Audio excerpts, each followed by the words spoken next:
première raison pour marquer une reine, me semble-t-il, c'est déjà de pouvoir la retrouver dans la colonie. Parce que quand vous avez une colonie en pleine saison qui comporte plusieurs dizaines de milliers d'abeilles, il n'est pas toujours facile de la retrouver, même si elle est forcément plus grande que les ouvrières. La marquer, ça permet facilement de la retrouver. Une deuxième raison pour marquer les reines, c'est par exemple si vous avez un essaim qui sort d'une ruche et que votre reine est marquée, dans ce cas-ci avec une pastille avec un numéro bien entendu, et que vous savez de quelle ruche la reine provient, c'est une manière de pouvoir identifier l'origine de l'essaim.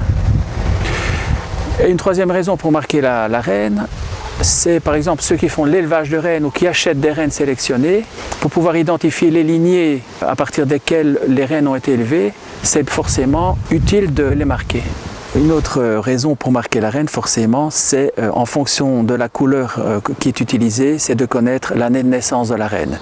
Puisqu'il existe un code international de marquage qui est constitué d'une séquence de 5 couleurs, le blanc, le jaune, le rouge, le vert et le bleu. Le blanc étant attribué aux années qui se terminent par 1 et 6. Donc cette année, on utilise le blanc, puisqu'on est en 2016. On sait qu'une reine a atteint son potentiel de ponte à partir de la 3e année, et puis elle va tout doucement décliner. Donc en général, on ne garde pas une reine plus de 3 ans. Donc en la marquant avec une couleur de marquage international qui est liée à son année de naissance, on peut dire voilà, on a affaire à une reine qui a 2 ou 3 ans et on sait à quel moment on peut la remplacer. Une reine, ça peut vivre plusieurs années, 5, 6, 7 ans. Alors les étapes pour marquer la reine. Une fois que vous l'avez repérée dans la ruche, il faut l'attraper. Alors soit vous pouvez la saisir manuellement, mais pour ça il faut avoir l'habitude naturellement pour ne pas la blesser. Donc une reine que l'on veut saisir avec la main, il faut l'attraper au niveau du thorax. Il ne faut absolument pas la pincer au niveau de l'abdomen puisque c'est là que se trouvent ses organes.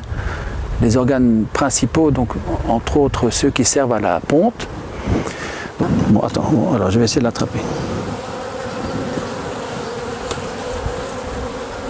Voilà.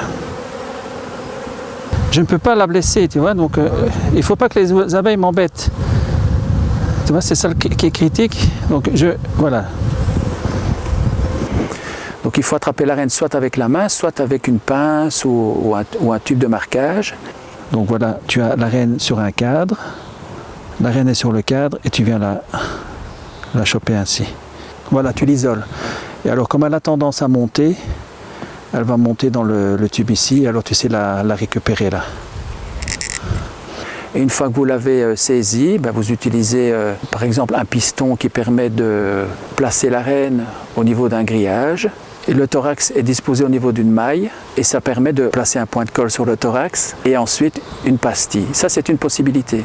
Maintenant, il y a des marqueurs aussi. Donc ici, vous n'utilisez pas de pastille. On prend un marqueur de la couleur de l'année, en l'occurrence le blanc cette année, et on fait une petite rondelle blanche sur le thorax.